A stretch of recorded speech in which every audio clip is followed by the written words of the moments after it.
कहानी चार रक्षकों की। चंद्रभान नाम का एक राजा था। उनका जो राज्य था बड़ा ही समृद्ध था। राज्य के प्रजा प्रसन्न और संतुष्ट थी। उनका राज्य दिन दोगुनी रात चौगुनी उन्नति कर रहा था। किसी तरह का कोई झगड़ा उस राज्य में नहीं होता था। सब मिलजुल कर हंसी खुशी से रहते थे। इस बड़े राज्य के बिल्कुल पड़ोस में एक छोटा राज्य था, जहाँ कृष्णदेव राय नाम का राजा राज्य करता था। इस राज्य में आए दिन प्रजा के बीच क्लेश होते रहते थे। कोई भी इस राज्य में संतुष्ट नहीं था।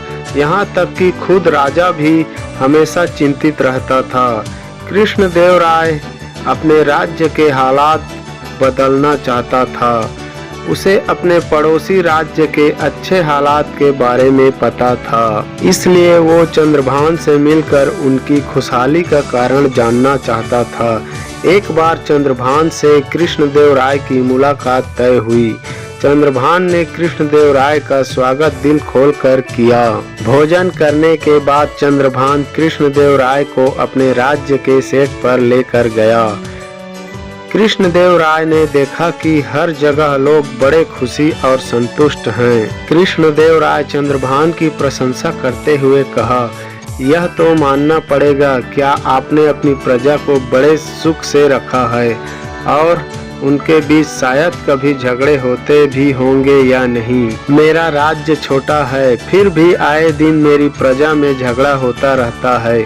मुझे समझ नहीं आता है कि मैं क्या करूं, जिससे मेरी प्रजा भी आपके राज्य की प्रजा की तरह सुखी और खुशहाल हो जाएं। चंद्रभान मुस्कुराया और बोला, यह तो सच है, मेरी प्रजा खुशहाल तो है और यह सिर्फ मेरे चार रक्षकों की वजह से हो पाया है।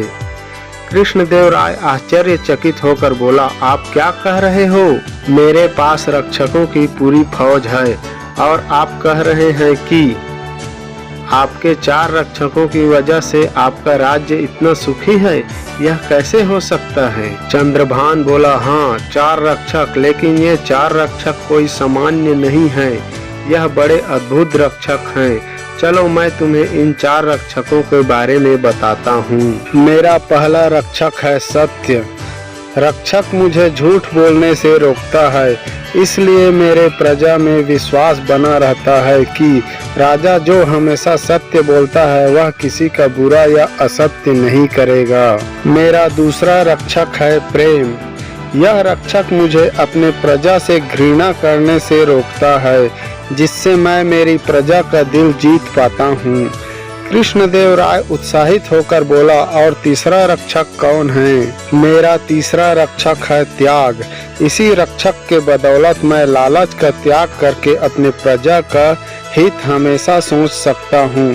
हर राजा के पास यह रक्षक होना चाहिए, जिससे वह स्वार्थी न होकर प्रजा की भलाई के बारे में पहले सोचे। जो राजा स्वार्थी होता है वह हमेशा अपने खजाने को भरने की फिराक में रहता है।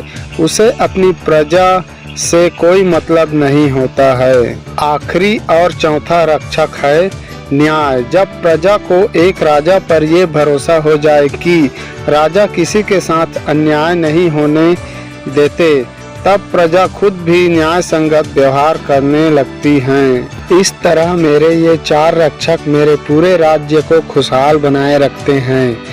कृष्णदेव राय को अब अच्छे से समझ में आ गया कि उसे अपने राज्य की परिस्थिति बदलने के लिए क्या करना होगा। उसने चंद्रभान को आभार प्रकट किया और प्रसन्न मन से अपने राज्य लौट गया।